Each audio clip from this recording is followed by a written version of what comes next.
27 August 2024 the road show की राष्ट्रीय खबरों में आपका स्वागत है। कर्नाटक में कांग्रेस विधायक रवि कुमार गौड़ा ने भाजपा पर राज्य सरकार की कांग्रेस सरकार गिराने की कोशिश करने का आरोप लगाया। उन्होंने रविवार 25 अगस्त को कहा कि 2 दिन पहले 23 अगस्त को मुझे फोन करके 100 करोड़ रुपए का ऑफर दिया गया। भाजपा के लोग 50 विधायक खरीदना चाहते हैं, लेकिन मैंने मना कर दिया। कर्नाटक की मांड्या सीट से विधायक रवि कुमार गौड़ा ने कहा कि बीजेपी राज्य में ऑपरेशन लोटस चला रही है। उन्होंने भाजपा के राष्ट्रीय संगठन महासचिव बीएल संतोष, केंद्रीय मंत्री प्रहलाद जोशी और केंद्रीय मंत्री राज्य के पूर्व मुख्यमंत्री एचडी कुमारस्वामी पर सरकार गिराने के लिए काम करने का आरोप लगाया। प्रधानमंत्री नरेंद्र मोदी रविवार को महाराष्ट्र के जलगांव में लखपति दीदी कार्यक्रम में शामिल हुए। उन्होंने स्व सहायता समूह को 5,000 करोड़ रुपए का लोन जारी किया। साथ ही 11 लाख लखपति दीदियों को सर्टिफिकेट भी दिए। पीएम ने देश भर में हो रहे रेप की घटनाओं पर चिंता जताई।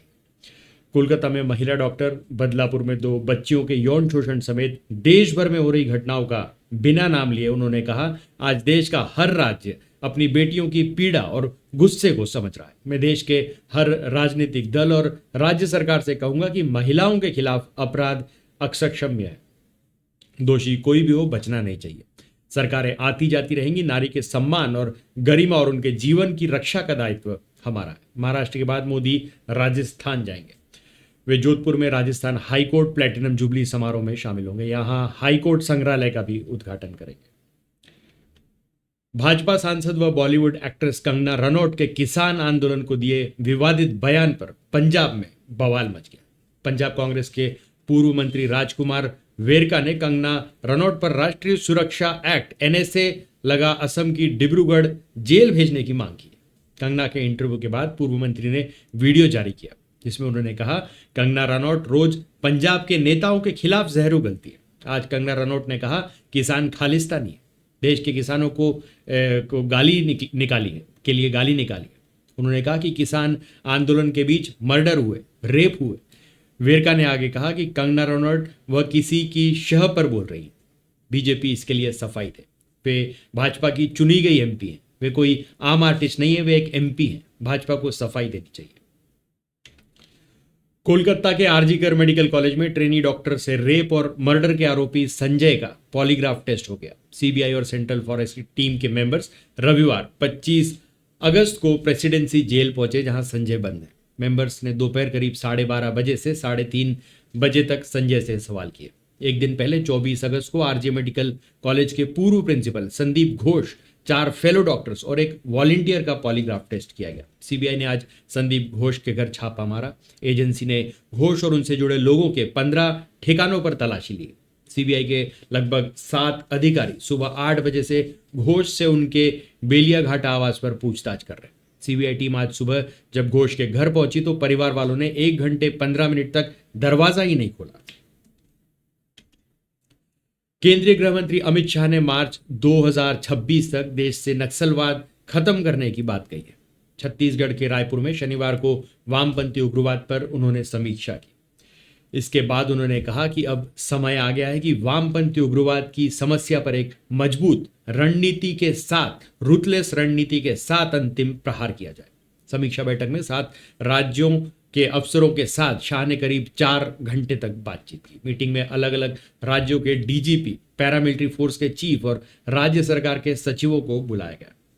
बैठक के बाद शाह ने कहा कि वामपंथी उग्रवाद लोकतंत्र व्यवस्था के लिए एक चैलेंज है।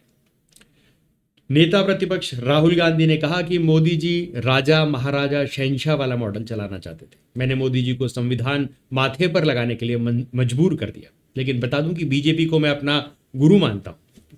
उन्होंने मुझे क्या करना है, क्या नहीं करना है, यह सिखाया। राहुल करीब 40 मिनट तक बोले। उन्होंने कहा, धोबी, मोची और बढ़ई का देश भर में नेटवर्क है। इनके हाथों में जबरदस्त स्किल है और ताकत है। इनसे हाथ मिलाने से ही हवा निकल जाती है।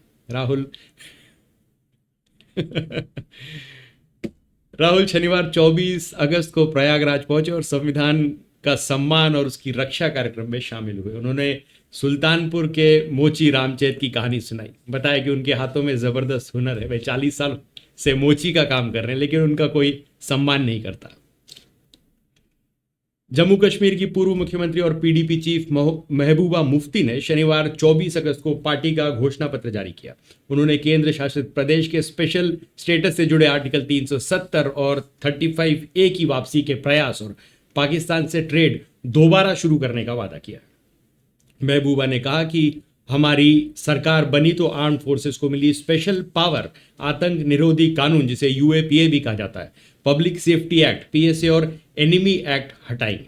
उन्होंने घाटी में कश्मीरी पंडितों के लिए 2 BHK मकान देने का वादा किया। महबूबा ने कांग्रेस और नेशनल कॉन्फ्रेंस के समर्थन के सवाल पर कहा, दोनों पार्टियों के बीच गठबंधन सीट बंटवारा हो रहा है, न कि एजेंडे पर। दोनों दल हमारी पार्टी का एजेंडा मानेंगे तो हम गठबंधन के लिए तैयार हैं। हमारा सिर्फ एक ही एजेंडा है, जम्मू कश्मीर की समस्या का समाधान। बॉलीवुड फिल्म इमरजेंसी की रिलीज को लेकर विवाद अब थम नहीं रहा है।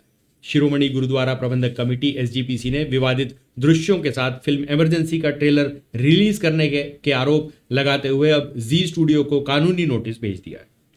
इतना ही नहीं, ब्रॉडकास्ट मंत्रालय और सेंसर बोर्ड को लेटर लिख स्क्रिप्ट की जांच करने की भी मांग रखी गई है। SGPC सदस्य गुरुचरण सिंह गोरेवाल ने मीडिया से बातचीत के दौरान जानकारी दी है कि फिल्म विवादों से भरी हुई है। इसकी मुख्य अदाकार कंगना रनौत शुरू से ही पंजाब, सिख और किसानों के लिए विवादित बयान देती आई है। इमरजेंसी को खत्म करने के लिए पंजाब और अकाली दल के योगदान के बारे में तो कुछ बताया नहीं गया, लेकिन जनरल सिंह भिंडरावाले की गलत छवि को पेश किया गया है। दिल्ली शराब नीति से जुड़े CBI केस में CM अरविंद केजरीवाल की न्यायिक हिरासत पर आज 27 अगस्त को सुनवाई होगी। केजरीवाल तिहाड़ जेल से वीडियो कॉन्फ्रेंसिंग के जरिए राउज एवेन्यू कोर्ट में पेश होंगे। 20 अगस्त को लोअर कोर्ट ने केजरीवाल की न्यायिक हिरासत 27 अगस्त तक बढ़ा दी थी। इससे पहले दिल्ली हाईकोर्ट ने 5 अगस्त को केजरीवाल की CBI की गिरफ्तारी को चुनौती देने वाली याचिका खारिज कर दी थी। साथ ही जमानत के लिए लोअर कोर्ट जाने को कहा था। 23 अगस्त को CBI ने कोर्ट को बताया कि उन्हें शराब नीति मामले में अरविंद केजरीवाल और आप विधायक दुर्गेश पाठक पर केस चलाने की मंजूरी मिल गई है। CBI ने केजरीवाल के खिलाफ सप्लीमेंट्री चार्जशीट दाखिल की है। इस पर आज सुनवाई होगी। झारखंड के पूर्व CM चंपाई सोरेन 30 अगस्त को भारतीय जनता पार्टी BJP में शामिल होंगे। असम के CM हिमंता बिस्वा शर्मा ने सोमवार रात सोशल मीडिया X पर लिखा, चंपाई सोरेन ने कुछ देर पहले केंद्रीय गृह मंत्री अमित शाह से मुलाकात की। वे रांची में आधिकारिक रूप से भाजपा में शामिल होंगे। चंपाई सोरेन ने 21 अगस्त को अपने आवास पर प्रेस कॉन्फ्रेंस बुलाई थी। नई राजनीतिक पार्टी बनाने का ऐलान किया था। उन्होंने कहा कि हम राजनीति से संन्यास नहीं लेने जा रहे, रास्ते में कोई दोस्त मिला तो दोस्ती करेंगे। अब नया अध्याय शुरू कर रहे हैं। नया अध्याय शुरू करेंगे तो एक जगह रहेंगे, ना 2 जगह नहीं। स्वाति मालीवाल से मारपीट के मामले में CM केजरीवाल के PA विभव कुमार की जमानत याचिका पर आज सुप्रीम कोर्ट में सुनवाई होगी। इससे पहले 2 और 7 अगस्त को कोर्ट में सुनवाई हो चुकी है। इस दौरान जस्टिस सूर्यकांत, जस्टिस दीपांकर दत्ता और जस्टिस उज्जवल भुइयां की बेंच ने पूछा कि क्या मुख्यमंत्री का आवास एक निजी बंगला है। हमें इस बात की हैरानी है कि क्या इस तरह के गुंडों को CM आवास में काम करना चाहिए। कोर्ट ने विभव के वकील अभिषेक मनु सिंघवी से तीखे सवाल किए। बेंच ने पूछा था, विभव को पीड़ित की फिजिकल कंडीशन पता थी, लेकिन यह आदमी उसे पीटता रहा। उसे क्या लगता है सत्ता उसके सिर पर चढ़ गई है? इसके बावजूद भी आप उसकी पैरवी कर रहे हैं। इससे पहले दिल्ली हाईकोर्ट ने 12 जुलाई को विभव को बेल देने से इनकार कर दिया था। जस्टिस अनूप कुमार मेहंदीरत्ता ने कहा था कि आपको जमानत देने का कोई ग्राउंड नहीं बनता। विभव कुमार पर 13 मई को CM आवास पर आप सांसद स्वाति मालीवाल से मारपीट करने का उन पे आरोप है। उन्हें 18 मई को गिरफ्तार किया गया था, तब से वो जेल में। किसान आंदोलन में रेप मर्डर की बात कहने वाली एक्ट्रेस सांसद कंगना रनौत के बयान पर विपक्ष हमलावर है। विपक्ष के नेता राहुल गांधी ने सोमवार को कहा, भाजपा सांसद द्वारा किसानों को बलात्कारी और विदेशी ताकतों का नुमाइंदा कहना भाजपा की किसान विरोधी नीति और नीयत का सबूत है।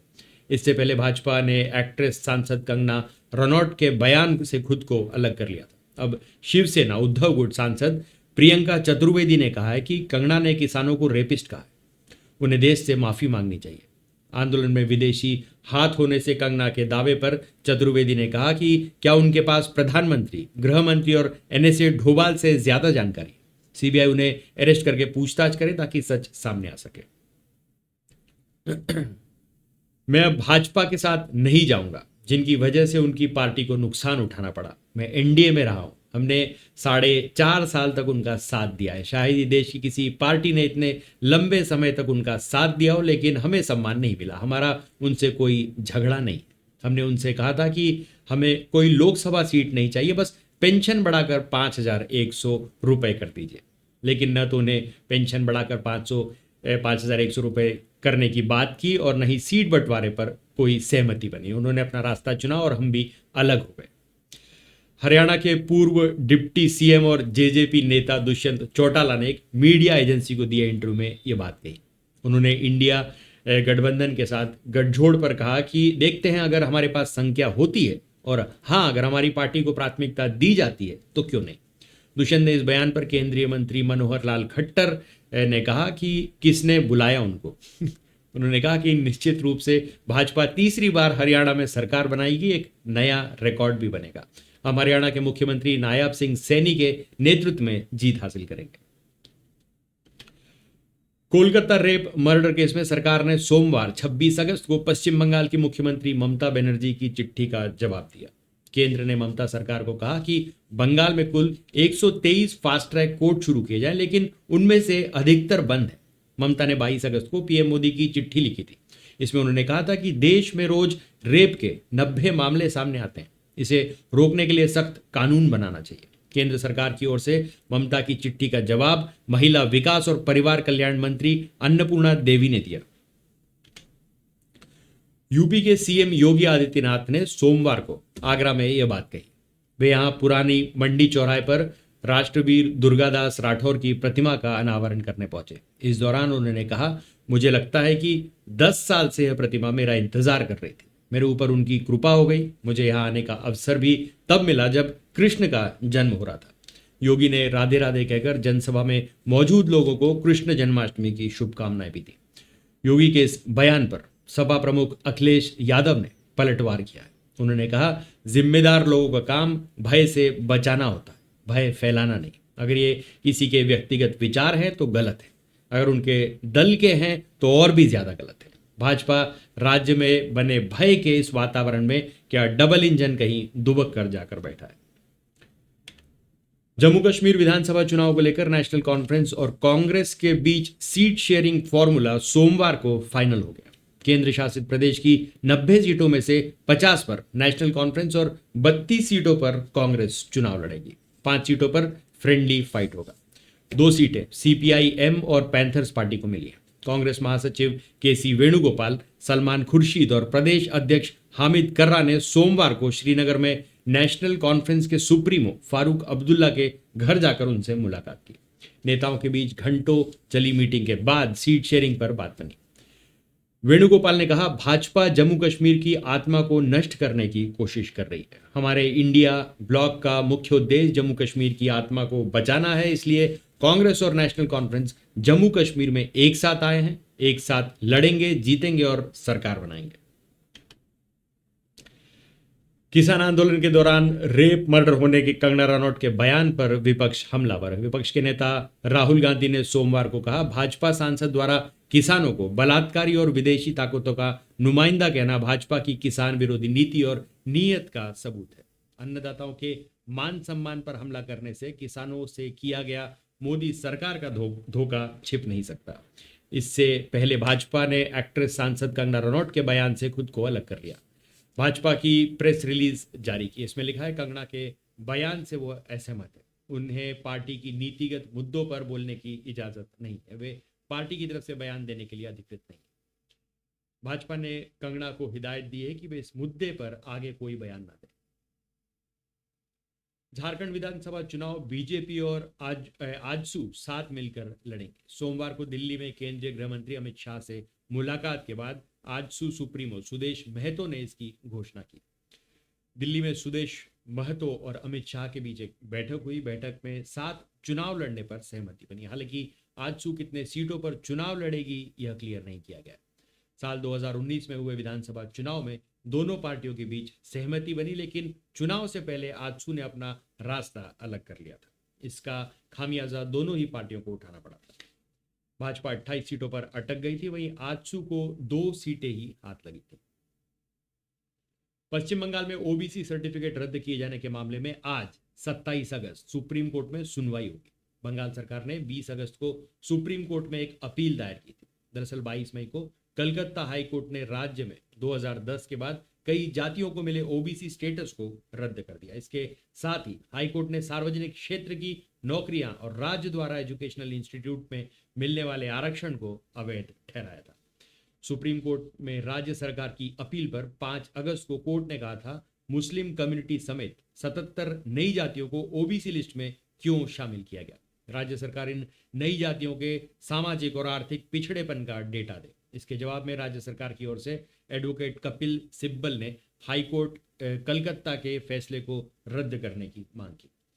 राज्य सरकार ने कोर्ट में कहा कि हाईकोर्ट के फैसले की वजह से नीट यूजी 2024 पास करने वाले उम्मीदवारों को प्रवेश में दिक्कत आ रही। पंजाब के केंद्रीय मंत्री रवनीत सिंह बिट्टू का राज्यसभा में जाना लगभग फाइनल हो गया। आज मंगलवार उस पर मोहर भी लग जाएगी। दरअसल राज्यसभा चुनाव के नामांकन वापस लेने की अंतिम तारीख आज है और इसके बाद परिणाम की घोषणा हो जाएगी। कांग्रेस की तरफ से इन उपचुनाव में कोई उम्मीदवार न उतारने के फैसले से बिट्टू की जीत पहले ही एक तरफा हो चुकी है। कांग्रेस की तरफ से इन उपचुनाव में उम्मीदवार न उतारने के बाद नामांकन पत्र दाखिल करने वाले 3 ही उम्मीदवार बचे थे। बीजेपी के डमी उम्मीदवार सुनील कोठारी अपना नामांकन पहले ही वापस ले चुके हैं। इसके अलावा निर्दलीय उम्मीदवार बबीता वाधवानी का भी नामांकन पत्र था, जिसे जांच के बाद रद्द किया गया। अब बिट्टू ही मैदान में बचे। महाराष्ट्र के बदलापुर में स्कूल के अंदर 2 बच्चियों के साथ हुए यौन शोषण मामले में बॉम्बे हाईकोर्ट आज सुनवाई होगी। 21 अगस्त को बॉम्बे हाईकोर्ट ने मामले को स्वतः संज्ञान में लिया। 22 अगस्त को कोर्ट ने मामले की सुनवाई की थी। इस दौरान कोर्ट ने कहा कि अब 4 साल की बच्चियों को भी नहीं बख्शा जा रहा है। ये कैसी स्थिति है। कोर्ट ने पुलिस को फटकार लगाते हुए कहा कि हमारे संज्ञान के बाद दूसरी बच्ची और उसके परिवार का बयान दर्ज किया गया, अब तक इसमें देर क्यों। आगे कोर्ट ने कहा कि अगर स्कूल ही सेफ नहीं है तो शिक्षा के अधिकार और बाकी चीजों की बात करने का क्या मतलब है। कोर्ट ने मामले की जानकारी छिपाने के आरोप में स्कूल प्रशासन के खिलाफ पॉस्को के तहत केस दर्ज करने को कहा है। जस्टिस रेवती मोहिते डेरे और जस्टिस पृथ्वीराज चौहान की बेंच ने सरकार से केस डायरी और एफआईआर की कॉपी भी मांगी है। एडवोकेट जनरल बीरेंद्र सराफ ने कोर्ट में सरकार का पक्ष रखा। तो आज के लिए बस इतना ही। तब तक के लिए हंसते रहें, मुस्कुराते रहें, स्वस्थ रहें, व्यस्त रहें और मस्त रहें। और जी हाँ, चैनल को भी जरूर सब्सक्राइब करें। धन्यवाद।